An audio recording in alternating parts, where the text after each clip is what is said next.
You can't believe this. Behind me are actually 7 ways on how you can actually become rich if you come from a poor family, or should I call it unfortunate background. All right. You see, by the way, this is synonymous with in Africa, and a lot of people can actually relate to what I'm saying. Most of us usually hail from that family that hey, we were not fortunate enough to have everything that we needed on top of our table. Some of us even went to school without shoes and all those kind of things. Now, the point is this: have you ever seen some of the families you find like there is sort of a generation of poverty or something of sort? Now, how do you end it, and how do you actually isolate yourself, become unique, and actually create wealth using these 7 skills that I'm going to share with you? All right, so this is that video that really, I mean, seriously, you ought to watch it until to the end so that you understand and grab the maximum information.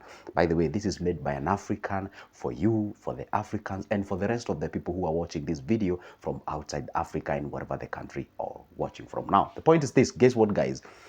Let me just remind you, this is a very quick reminder. I usually post a video each and every day, and if you don't want to miss any of my good videos in the future, do this. It doesn't cost you anything. First of all, it's free. Okay, down below there is a small button written subscribe. It's in black. Hit that magical button, and by the way, there is a like button. Smash that like button. You know what? That's like telling me, hey, thank you, Joseph, for this. Let's get in the business. Now, the point number one: say you come from a poor background, you come from a poor family, and you don't really like where you come from, and you actually ask yourself exactly, what can I do so that I can transform not only my life but also influence those who are behind me or maybe ahead of me, or just influence not only my nuclear home but as well the entire village and something of sort. That would be the most amazing thing. Okay, number one, you have to identify. Before, you see, there is no way you can attack something that you do not understand. You really have to, for example, say, maybe let's say you're a soldier. Well, I don't know much about soldiers, but obviously we can think about this. You see, before they go and attack somewhere, obviously they have to learn the tactics of the enemies. Where do they come from? Like, probably how many are they? How do they attack? What sort of equipment they have, and all those kind of things. Now, this is poverty you want to attack. So you cannot attack it if you do not understand what is it and how it is, okay? So the very first thing that you have to know is that identify the weakness that actually sort of hails from your family. What is that thing that is a limiting factor from your family? You have to identify that. Maybe you can check back and realize, hey, you guys in your family, you are alcoholic. When everyone gets an opportunity out there, the alcohol actually makes them scorn. I can actually attest of a family whereby, yeah, they come from a poor background. The kids actually got an opportunity to go and study, but the father had a problem with alcohol. The mother had a problem with alcohol. So the guy actually getting from that, then they sort of have a weakness within that family as far as the alcohol is concerned. Even if the guy gets an opportunity, even if a girl gets an opportunity, he or she gets fired, because obviously, the alcohol disrupts the normal judgment and all those kind of things. So you end up going back to the same thing. So all of those guys are back to their family members and they are staying together because of what? Of alcohol. So identify that weakness that hails from the family, from family members. And Africans, guys, can you guys see saying it's about voodoo, it's about witchcraft and all those kind of things? You see, if you believe in God, why would you even give that chance or opportunity? So identify that weakness that is actually hailing from that family. And guess what happens? After identifying it, you do what? You avoid it as much as you can. And if it means avoiding, for example, I have a friend of mine who happens to come from a family that is less fortunate. They have a very big weakness, how they spend their money, their marriage issues and all those kind of things. The guy just isolated himself from the family. By the way, you will even think like he's not even a family member, because he realized, once I associate with these people, I keep on listening to them, they keep on advising me, I can get myself into the problem. I respect them. Yes, if they call me, I'll be able to be there and support them, but I have to isolate myself with them spiritually, emotionally, and even physically. Okay, so that is exactly what you're supposed to. So you avoid it first. If you realize, hey, guess what, your people have a problem with financial management, if you realize your people have a problem, you actually, guess what, you avoid it. Number two, what do? Now, number two is that you minimize, or if not avoiding taking advices from them. You actually do what? You minimize, or if it is possible, you just avoid it all at once. You see, I always tell people, they are our parents, we have to respect them, and I support everyone respecting their parents. But at the same time, there's some of the information, there's some of the advices you cannot be able to get from just anybody, even if they are your parents. So when it comes to finances, I'm very cautious and keen.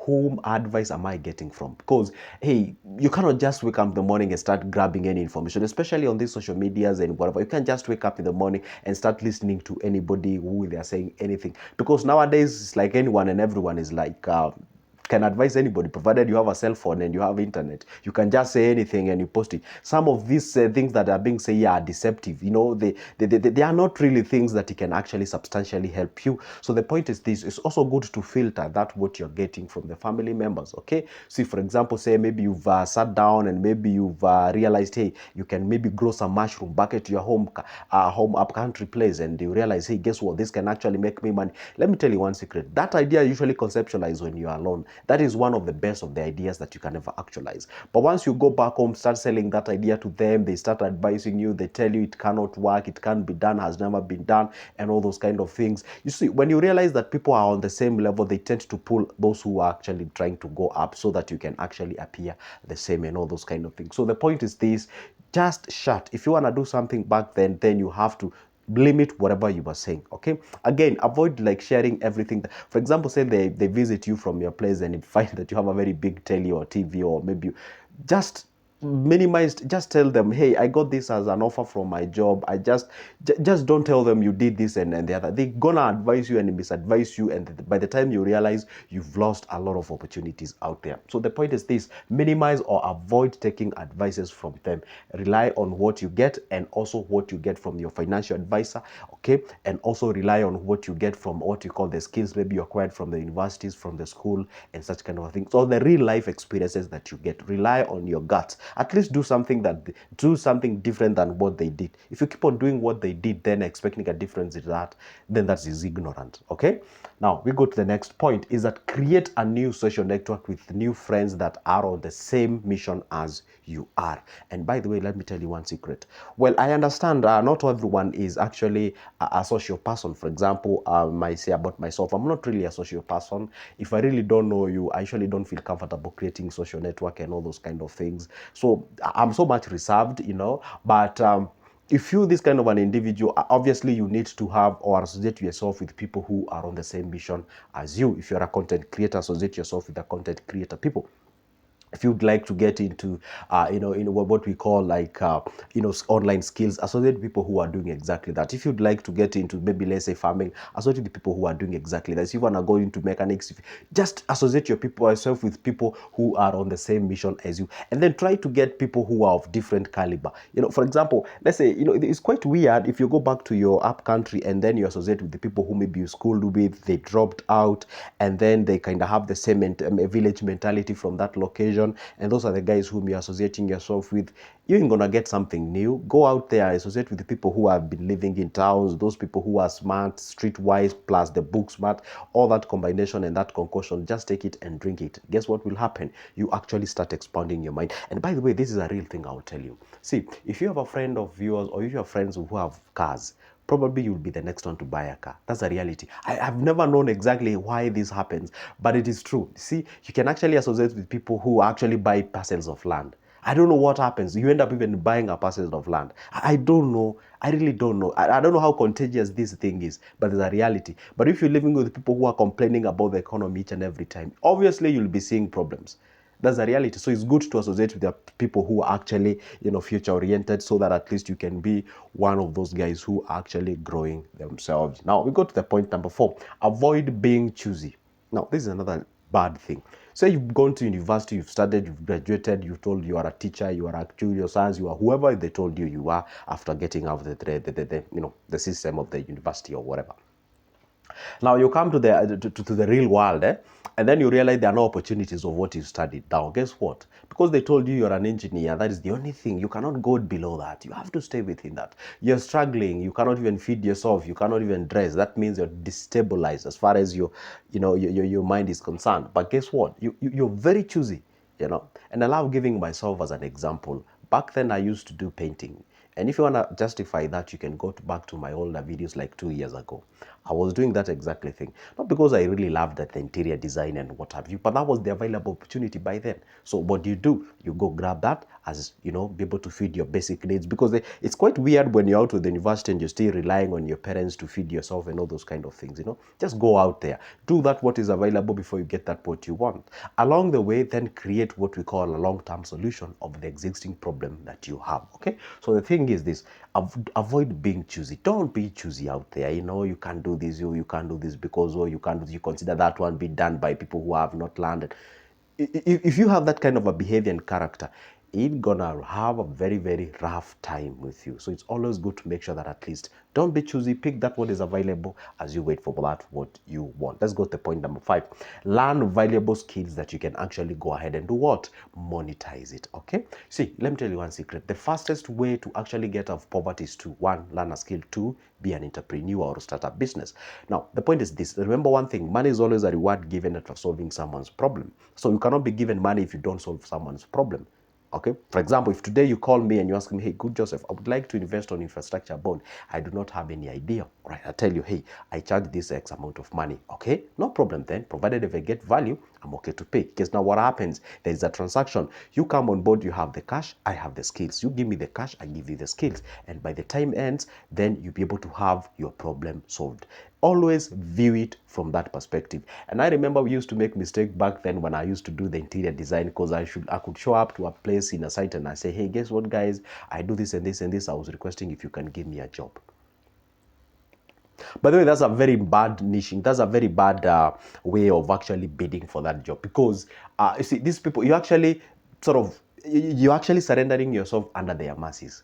And that is the worst thing. But if you present yourself as a valuable individual, how do you do that? Is when you have the skills, when you possess that what people want. When you possess that what people want, then at the end of the day, they're gonna pay you for them to get that what you want. That's a reality. See, this life, nobody cares about you. It is true. Even you right now, when you're watching this video, it's not because that you really love me. I mean, come on, let's be sincere to each other. It is because I am giving you something each and every day here on my social media. If today I shut this social media and I disappear, obviously you won't be coming here. There's a fact, and and it is good when we tell each other the truth. When we tell each other the truth, that is the time we start healing. So the point is this: in this life, nobody cares about you. Right? What we do is that be valuable. If you be valuable not only to yourself but also to the society will find you a valuable individual, a great individual. That's a reality. So if today, let's say Cristiano Ronaldo doesn't play football, if you are a football fanatic here, if he doesn't play football, I mean, would you even care even where he is and all those kind of things? No. You love and associate him with football. When you see him, you see a ball, and that's it. So the point is this: is that when you get yourself a valuable skill, then you can be able to solve people's problem, and you can be able to do what? To make some cash out of it. And I know you're like, okay, what are examples of these valuable skills? Right now, in this era of artificial intelligence, you have to understand things to do with e-commerce, digital marketing. You have to understand things with graphic design, web designing, things to do. You know, those are examples of the valuable skills. And I know you're like, wow, but that sounds like bit. No, if you get yourself a laptop, maybe worth like 15, 16,000. Nowadays, you can even get a second hand at that price. And then you can be showing up to a cafe and you can be able to learn some skills. You can, or the moment you access internet, you download the tutorials on how you can be able to do this. Come on, there's a way you can solve these things, okay? If you crack your head a little bit. Now, the number 6, you must learn financial management skills. This one doesn't have to need any more introduction. You obviously know what that means, okay? And the last one, by the way, the last one, which is number 7, is avoid emotional spending. You know, there's this argument that people usually say, hey, guess what? I wasn't brought up in a good life, so I would bring my kids in that way. So I would give them the best that I can ever have. And this best you say that you can never have, you cannot even afford it. You're really struggling. You're even surviving paycheck to paycheck, but you're just saying, hey, that's because you were brought up in this way, then you're going to go ahead and do something about it. And you're struggling about it. So that is what you call the emotional spending. You know what? I didn't even grow up when I was wearing nice shoes, so I'm going to buy myself nice shoes and what have you. Instead of even focusing on what we call the generational wealth. By the way, that's my next video, how to create the generational wealth. For now, it's a goodbye and see you in the next one. But don't forget this. You can always grab that number of mine from the description of this specific video. Let's talk about business and investment. For now, it's a goodbye and see you in the next one.